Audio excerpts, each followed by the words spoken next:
फाल्गुन माह भक्ति का सागर, प्रेम की गहरी धार, हर दिन इसमें लाया पुण्य का अनुपम उपहार। इस पावन मास के दूसरे दिवस की बात निराली, धर्म श्रद्धा और आस्था से जुड़ी है इसकी लाली। ऋषियों का वरदान हो या भक्तों की पुकार, हर कथा में छिपा है शिव कृपा का अपार संभार।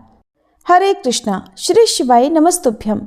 तो आइए प्रिय श्रोताओं, सुनते हैं फाल्गुन मास के इस दिन की दिव्य गाथा, जो ले जाए हमें प्रभु के चरणों में और दूर करे हर बाधा। आज दिनांक है 14 फरवरी और दिन है शुक्रवार। आज फाल्गुन मास का दूसरा दिन है। इससे पहले फाल्गुन मास के पहले दिन की कथा सुनने के लिए आप सभी का बहुत बहुत धन्यवाद। तो चलिए शुभारंभ करते हैं आज की कथाओं का। और हर बार की तरह आज भी वीडियो को लाइक करके कमेंट करना बिल्कुल मत भूलिएगा। एक बार देवराज इंद्र सहित देवताओं ने भगवान शिव की परीक्षा लेनी चाहिए। तब वो देवों के गुरु बृहस्पति के साथ कैलाश पर्वत पर जा पहुंचे। भगवान शिव ने अपनी आत्मिक शक्ति के बल पर जान लिया कि ये लोग मेरी परीक्षा लेने आ रहे हैं, इसलिए उन्होंने एक अवधूत का वेश धारण कर लिया और उनके मार्ग में आ खड़े हुए। देवराज इंद्र इस बात से अनभिज्ञ थे। तब इंद्र ने उन्हें राह से हट जाने का संकेत किया, किंतु अवधूत वेशधारी शिवजी अपने स्थान पर खड़े रहे। ये देखकर इंद्र को क्रोध आ गया। कहने लगे, अरे हट रास्ते से, जानता नहीं मैं कौन हूं? हट जा, नहीं तो वज्र से तेरे टुकड़े टुकड़े कर दूंगा। धमकी सुनकर अवधूत वेशधारी शिवजी को क्रोध आ गया। उन्होंने जोर से एक हुंकार भरी, जिसे सुनकर चारों दिशाएं कांप उठी। गुरु बृहस्पति तुरंत भांप गए कि ये अवधूत वास्तव में और कोई नहीं बल्कि स्वयं भगवान शिव है। तब उन्होंने इंद्र को संकेत करके कहा, क्या अनर्थ कर रहे हो सुरेंद्र? तुम भगवान शिव को नहीं पहचान रहे? अरे ये तो साक्षात भगवान शिव हैं। तब इंद्र को अपनी भूल का ज्ञान हुआ और वह तुरंत भगवान शिव के चरणों में गिरकर क्षमा मांगने लगा। कहने लगा कि क्षमा करें भगवान, मुझसे पहचानने में भूल हो गई। गुरु बृहस्पति ने भी कहा, हाँ प्रभु, देवेंद्र को क्षमा कर दीजिए, ये आपको पहचान नहीं पाए थे और अनजाने में ही इन्होंने आपको अपशब्द भी कह दिए, क्षमा कीजिए प्रभु। गुरु बृहस्पति के अनुनय विनय करने पर भगवान शिव ने इंद्र को क्षमा कर दिया। फिर इस घटना के कुछ दिनों के बाद एक विलक्षण चमत्कार हुआ। समुद्र तट पर गंगा सागर के किनारे एक बालक रेत में पड़ा हुआ रुदन कर रहा था। उसके गले से इतना प्रलयंकारी रुदन फूट रहा था कि उससे चारों दिशाएं कांपने लगी। देव दानव दैत्य सब घबरा गए। वायु थम सी गई। घबराए हुए देवता इंद्र सहित पितामह ब्रह्मा के पास पहुंचे और उनसे कहा, पितामह, सागर संगम पर एक अद्भुत बालक रेत में पड़ा रो रहा है और वो इतनी जोर जोर से रुदन कर रहा है कि देवों में तो भय छा गया है। कृपया चलकर इस संकट को दूर कर दीजिए। फिर पितामह ब्रह्मा इंद्र आदि देवताओं के साथ सागर संगम पर पहुंचे। पितामह के पहुंचते ही सागर अपने स्थान से निकला। उसने इंद्र सहित पितामह की वंदना की। ब्रह्मा जी ने सागर से पूछा, जल में रेत पर पड़ा ये बालक कौन है और इसके रुदन को सुनकर समस्त संसार त्रस्त हो रहा है? तब सागर ने कहा, मैं नहीं जानता भगवान।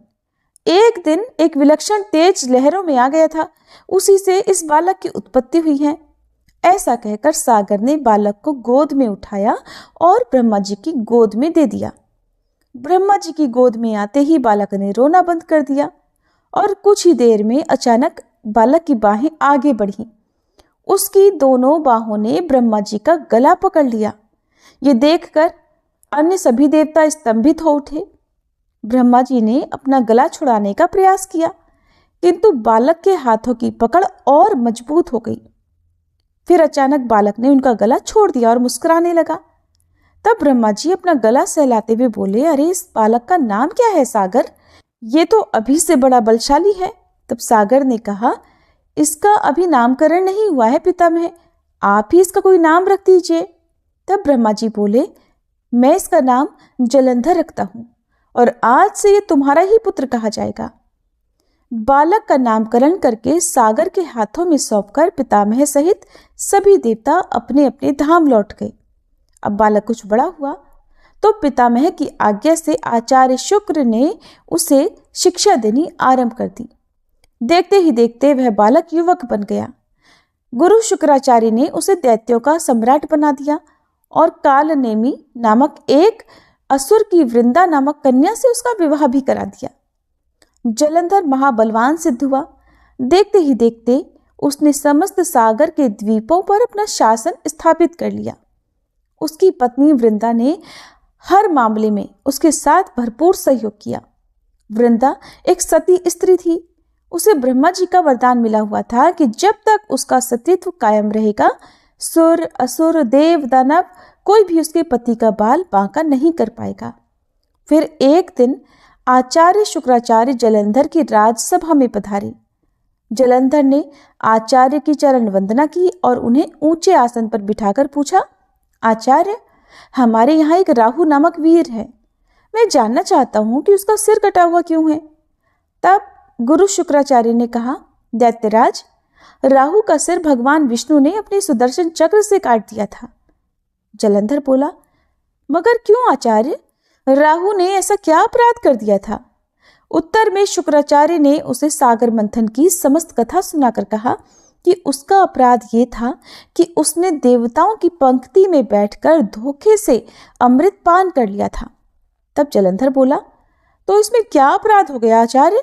आखिर अमृत निकला भी तो दैत्यों और देवताओं के सम्मिलित प्रयास से ही था।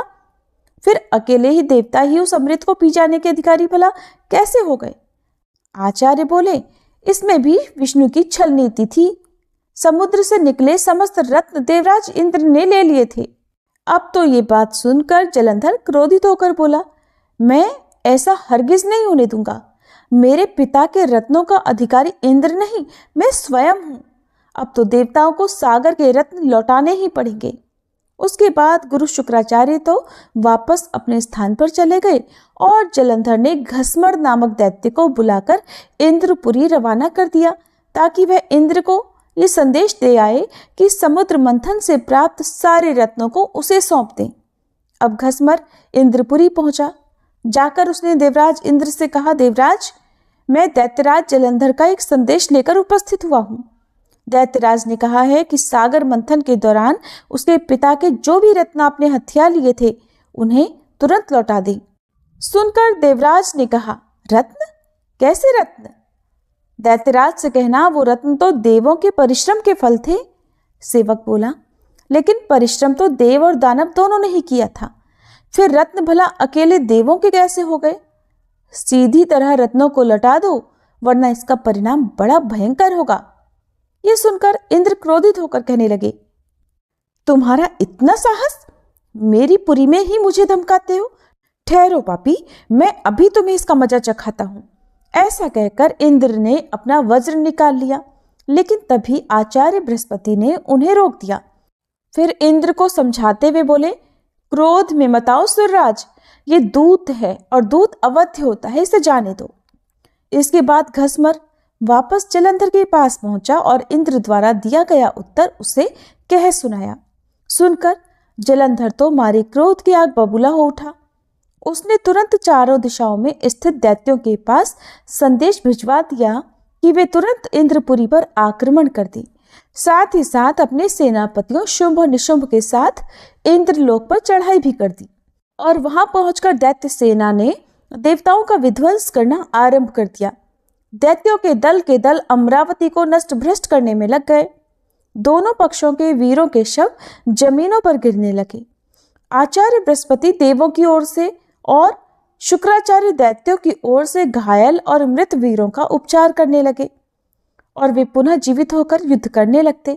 युद्ध चलता रहा, लेकिन किसी भी पक्ष को विजय नहीं मिल पा रही थी। इस पर जलंधर क्रोधित होकर गुरु शुक्राचार्य के पास पहुंचकर बोला, गुरुदेव, संजीवनी विद्या तो सिर्फ आप ही जानते हैं, फिर भला ये देवता मरकर जीवित कैसे हो रहे हैं?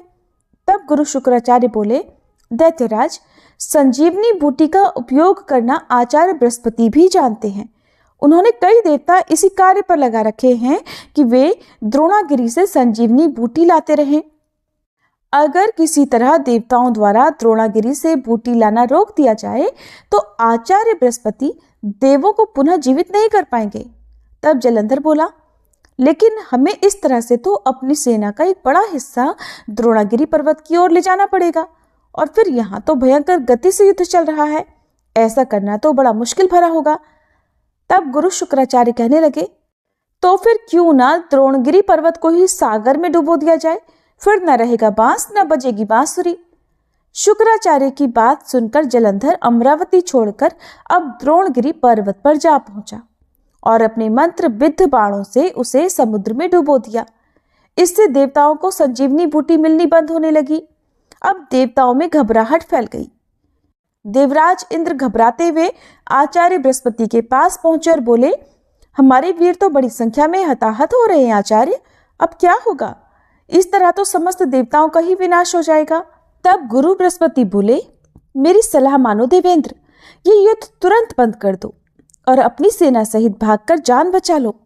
जलंधर भगवान शिव के तेज से पैदा हुआ है और उसमें भगवान शिव की तरह अपार बल है। तुम अपनी जान बचाओ, बाद में कोई ना कोई उपाय जलंधर को मारने का तो निकल ही आएगा। अब आचार्य बृहस्पति की सलाह मानकर देवराज इंद्र सहित देवता युद्ध छोड़कर भाग निकले और फिर मेरु पर्वत की कंदराओं में जा छुपे। शुंभ निशुंभ सहित दैत्यों की सेना ने उनका पीछा किया, किंतु देवता पहाड़ की गुफाओं में पहुंचकर अदृश्य हो गए। थक हार कर दैत्यों की सेना वापस लौट पड़ी। इधर जलंधर ने सारी अमरावती को लूट लिया और स्वयं इंद्र के सिंहासन पर बैठ गया। इंद्र मेरु पर्वत की कंदराओं से निकले और अपने साथियों के साथ भगवान विष्णु के पास पहुंचे। उन्होंने भगवान विष्णु से प्रार्थना की, रक्षा कीजिए प्रभु, जलंधर ने समस्त अमरावती तबाह कर दी है। हजारों देवता मारे गए हैं और स्वयं मैं भी मुश्किल से जान बचाकर यहाँ तक आया हूँ। तब श्री विष्णु ने इंद्र को आश्वासन देते हुए कहा, घबराओ मत सुरराज, मैं स्वयं तुम्हारी सहायता को चलता हूँ। अब जलंधर ज्यादा दिनों तक नहीं बच सकेगा। फिर श्री विष्णु अमरावती जा पहुंचे और श्री विष्णु के वहां पहुंचते ही देवताओं में नवीन स्फूर्ति का संचार होने लगा। वे शत्रु सेना पर प्रहार करने लगे। जलंधर बड़े प्रबल वेग से श्री विष्णु के सम्मुख आ डटा और श्री विष्णु जिस भी अस्त्र शस्त्र का उस पर प्रयोग करते, जलंधर उन्हें तुरंत ही निष्फल कर देता।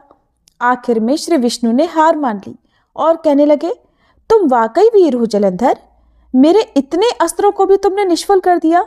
अब ये युद्ध बंद कर दो। जलंधर ने कहा, ये युद्ध अब केवल एक ही शर्त पर बंद हो सकता है देव, यदि आप मेरी बहन लक्ष्मी सहित मेरे द्वीपों पर मेरा आतिथ्य स्वीकार करें। तब भगवान विष्णु ने जलंधर की ये शर्त स्वीकार कर ली। फिर जलंधर के आदेश पर युद्ध बंद हो गया। इसके बाद भगवान विष्णु लक्ष्मी जी सहित सागर द्वीपों पर पहुंचे और जलंधर अमरावती की सारी संपदा को अपनी राजधानी में ले आया और फिर बड़े प्रेम से भगवान विष्णु की आतिथ्य सेवा करने लगा। और फिर एक दिन देवर्षि नारद उसकी सभा में पधारे। जलंधर ने उनका स्वागत सत्कार किया।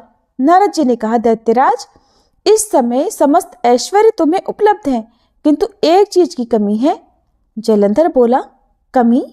किस चीज की कमी है देवर्षि? मेरे पास तो सब कुछ मौजूद है। तब नारद जी ने कहा, एक ऐसी सुंदरी की कमी है जो सुंदर होते हुए भी सर्वगुण संपन्न हो। हालांकि तुम्हारी पत्नी वृंदा स्वयं भी बहुत सुंदर है, किंतु शिवजी की पत्नी पार्वती की तो बात ही कुछ और है। जलंधर बोला, यदि ऐसा है तो देवर्षि, मैं पार्वती को अपनी पत्नी जरूर बनाऊंगा। मैं आज ही अपनी सेना को कैलाश पर चढ़ाई करने का आदेश देता हूँ। मतिमंद जलंधर अपनी सेना को लेकर अब कैलाश पर्वत पर टूट पड़ा।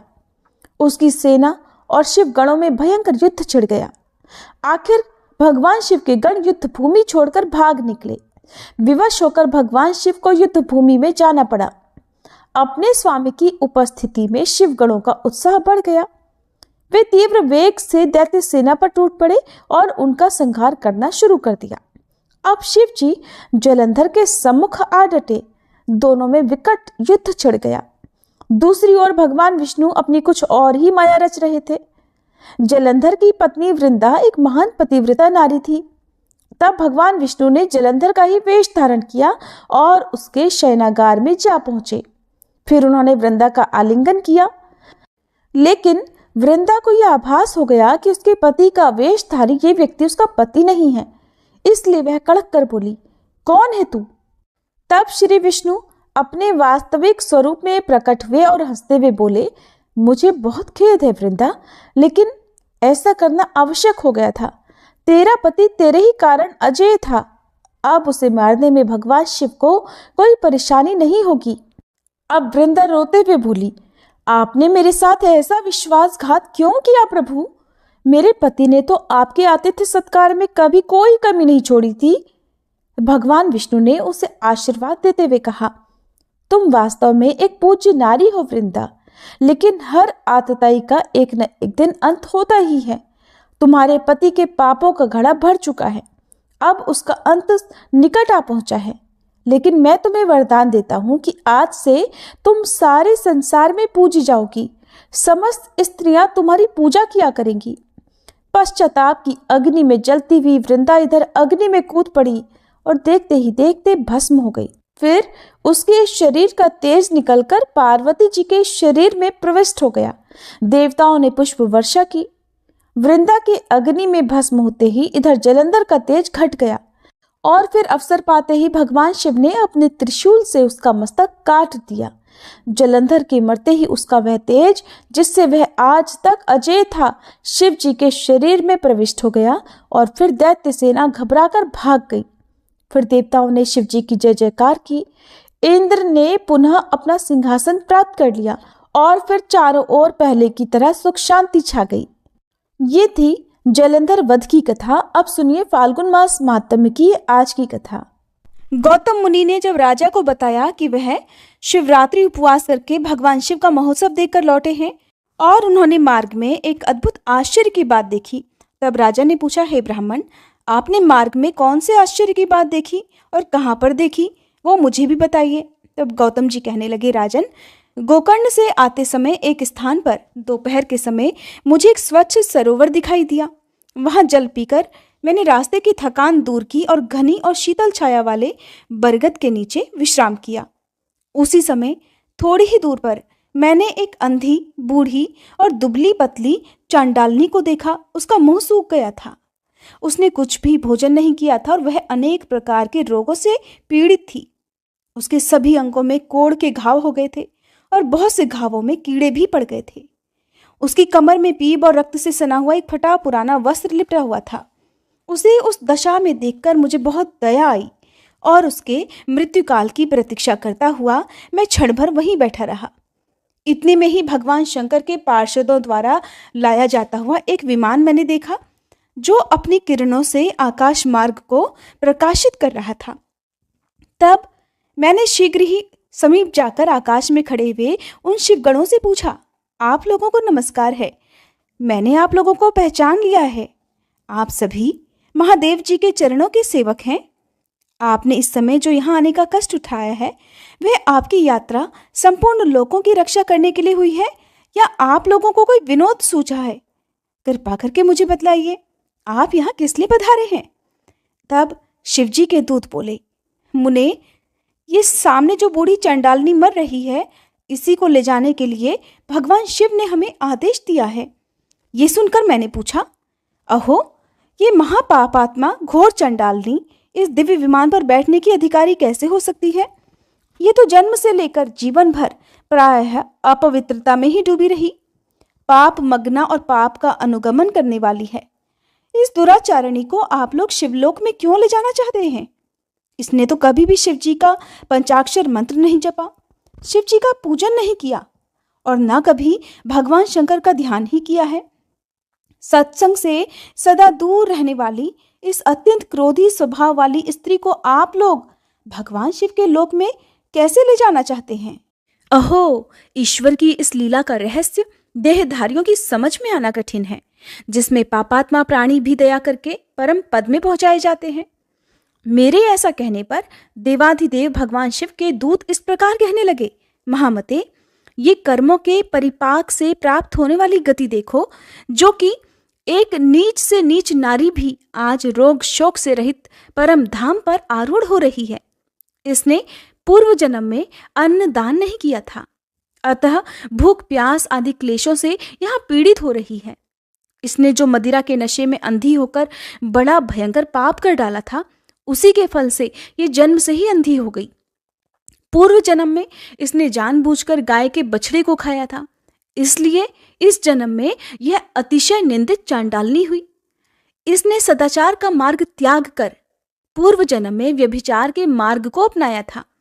उसी अकथनीय पाप से इस जन्म में यह दुराचारिणी और दुर्भाग्यवती हुई है। विधवा होकर भी इसने दूसरे पति का आलिंगन किया। उसी महान पाप के कारण इसके शरीर में कोढ़ के बहुत से घाव हो गए हैं। इसने काम वेदना से व्याकुल होकर स्वेच्छानुसार शूद्र से रमण किया था। उस पाप के कारण इसे महारक्त पीप और कोढ़ों से पीड़ित होना पड़ा है। इसने कभी भी उत्तम व्रतों का पालन नहीं किया, यज्ञ पूजा नहीं की, कुआं आदि खुदवाने या बगीचे लगाने का काम भी नहीं किया। उसी पापों से ये सब प्रकार के भोग साधनों से रहित होकर दुख पा रही है। पूर्व जन्म में इस मूर्ख स्त्री ने मदिरा पान किया था। उसी पाप से यह महायक्षमा की पीड़ा और हृदय शूल से तड़प रही है। मुनिश्रेष्ठ, विवेकी महात्मा यहीं पर सब मनुष्यों में उनके संपूर्ण पाप चिन्ह देखते हैं। यहाँ पर जो बहुत से रोगों द्वारा पीड़ित और पुत्र तथा धन से हीन हैं, जो दुष्ट लक्षणों से क्लेश पाने वाले और लाज छोड़कर भीख मांगने वाले हैं, वस्त्र, अन्न, पान, शैया, भूषण और अभ्यंग आदि से वंचित, कुरूप, विद्याहीन, विकल अंगों वाले अर्थात लूले लंगड़े आदि, कुत्सित भोजन करने वाले, दुर्भाग्यवान, निंदित और दूसरों के सेवक हैं, ये सभी अपने पूर्व जन्म में बड़े भारी पापी रहे हैं। इस प्रकार यत्नपूर्वक विचार करके और संसार के मनुष्यों की दशा देखकर विद्वान पुरुष कभी भी पाप नहीं करता। अगर करे तो वह आत्मघाती है। जीव का ये मनुष्य शरीर अनेक प्रकार के सत्कर्मों का एकमात्र साधन है। इसके द्वारा सदा शुभ कर्मों का ही सेवन करे, पाप कर्मों को सदा के लिए सर्वदा सर्वथा त्याग दे। सुख की इच्छा रखने वाले को पुण्य करना चाहिए। मनुष्य का ये शरीर अत्यंत दुर्लभ है। इसे पाकर जो कोई भी अपना हित चाहने वाला मनुष्य एकमात्र भगवान शिव की शरण लेता है, एक चित्त होकर उन्हीं का ध्यान करता है, वह समस्त पापों से तर जाता है। पहले इस दुराचारिणी स्त्री के मुख से असावधानी में शिवजी का नाम उच्चारित हुआ है। श्री गोकर्ण क्षेत्र में शिवरात्रि को उपवास करके रात में इसने जागरण किया और शिवजी के मस्तक पर बिल्वपत्र चढ़ाया है।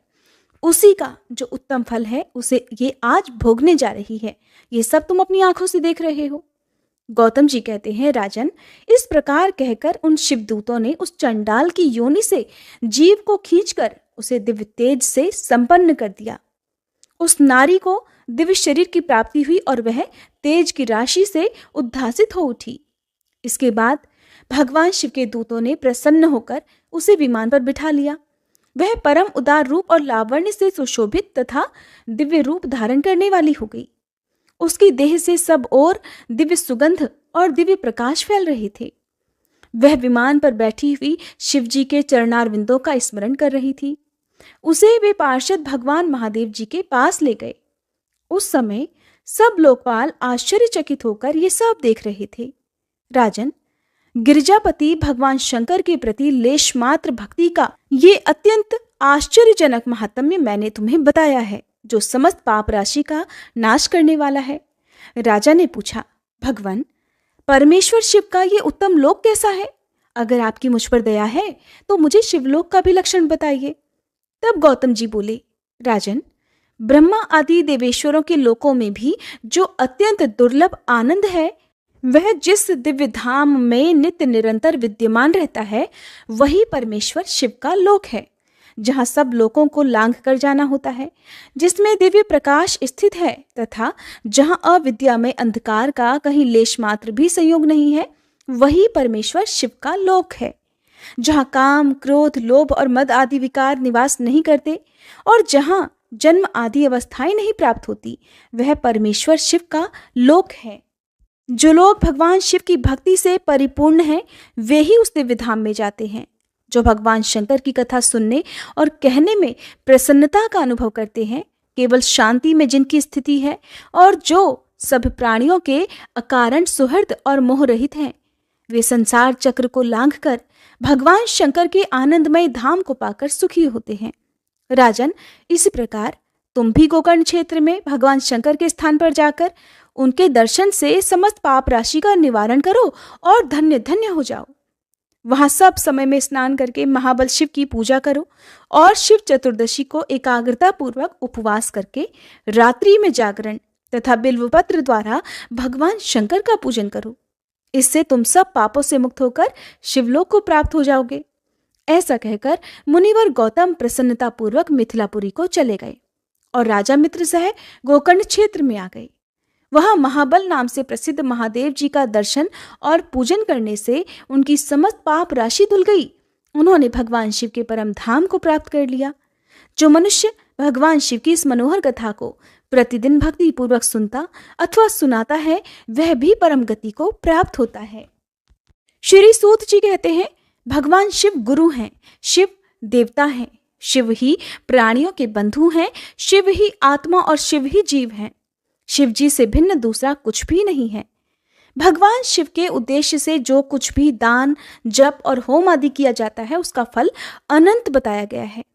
ये समस्त शास्त्रों का निर्णय है। जो एकमात्र भगवान शिव का भजन करता है, वह सभी बंधनों से मुक्त हो जाता है।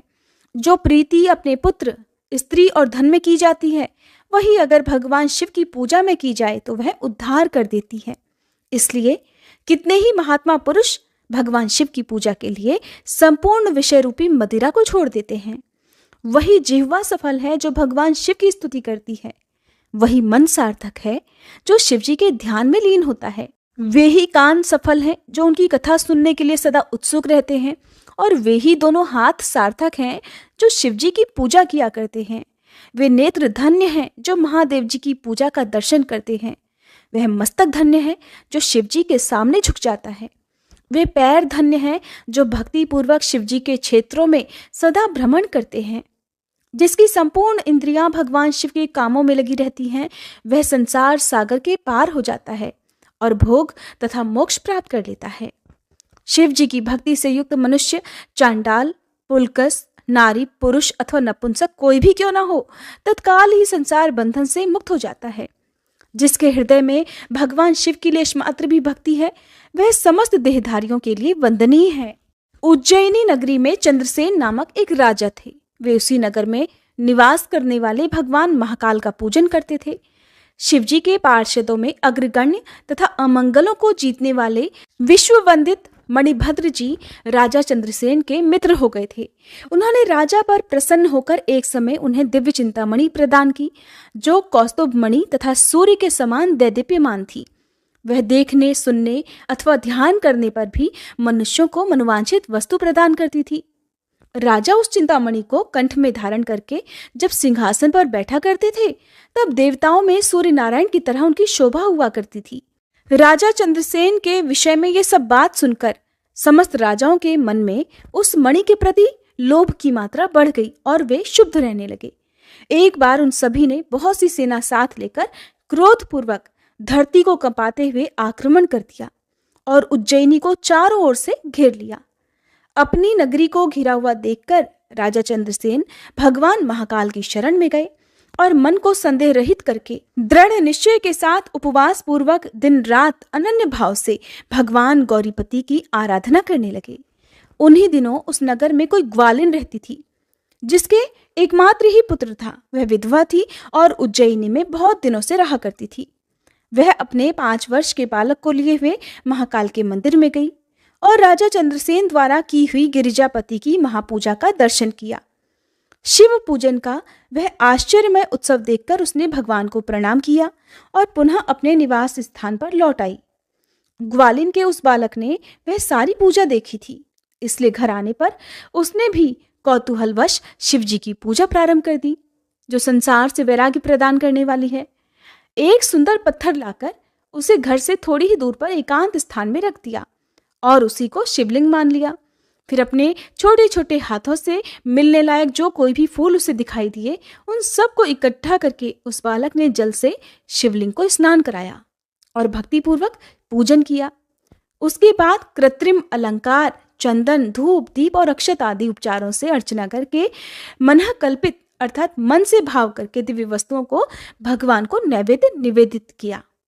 सुंदर सुंदर पत्रों फूलों से बार बार पूजा करके तरह तरह से शिवलिंग के सामने नृत्य किया और बारंबार भगवान के चरणों में शीश झुकाया। इस प्रकार अनन्य चित्त होकर शिवजी की आराधना में लगे हुए अपने पुत्र को ग्वालिन ने बड़े प्यार से भोजन के लिए बुलाया, लेकिन उसका मन तो पूजा में लगा हुआ था। माँ के बहुत बुलाने पर भी उसे भोजन करने की बिल्कुल इच्छा नहीं हुई। तब उसकी माँ स्वयं चलकर उसके पास गई और शिवजी के आगे आंखें बंद करके ध्यान लगाए बैठे अपने पुत्र को हाथ पकड़कर खींचने लगी। इतने पर भी जब वह नहीं उठा, तब उसने क्रोध में आकर अपने पुत्र को खूब पीटा। खींचने और मारने पीटने पर भी जब उसका पुत्र नहीं आया, तब उसने वह शिवलिंग उठाकर दूर फेंक दिया और उस पर चढ़ाई हुई सारी पूजन सामग्री भी नष्ट कर दी। ये देखकर वह नन्हा बालक हाय हाय कहकर रो उठा। रोष में भरी हुई ग्वालिन अपने बेटे को डांट डपट कर फिर से घर में चली गई। उधर भगवान शिव की पूजा को अपनी मां के द्वारा नष्ट हुई देखकर वह बालक देव देव महादेव की पुकार करते हुए सहसा मूर्छित होकर गिर पड़ा। उसकी आंखों से आंसुओं की धारा बह रही थी। 2 घड़ी के बाद जब उसे होश आया, तब उसने आंखें खोली और देखा उसका वही निवास स्थान परम सुंदर शिवालय हो गया था। मणियों के खंभे उसकी शोभा बढ़ा रहे थे। उसके द्वार, किवाड़ और सदर फाटक सब कुछ सोने के बन गए थे। वहां की धरती बहुमूल्य नीलमणि और हीरों की वेदिकाओं से सुशोभित थी। ये सब देखकर वह बालक सहसा उठा और हर्ष से परमानंद के समुद्र में निमग्न सा हो गया। उसने समझ लिया कि ये सब शिवजी की पूजा का ही महात्म्य है। उसी के प्रभाव से दिव्य विभूति प्रकट हुई है। इसके बाद उस बालक ने अपनी माता के अपराध की शांति के लिए पृथ्वी पर मस्तक रखकर साष्टांग प्रणाम किया और कहा, हे देव, हे उमापते, मेरी माता का अपराध क्षमा कीजिए। वह मूढ़ है, आपके प्रभाव को नहीं जानती है महादेव। आप उस पर प्रसन्न हो जाइए।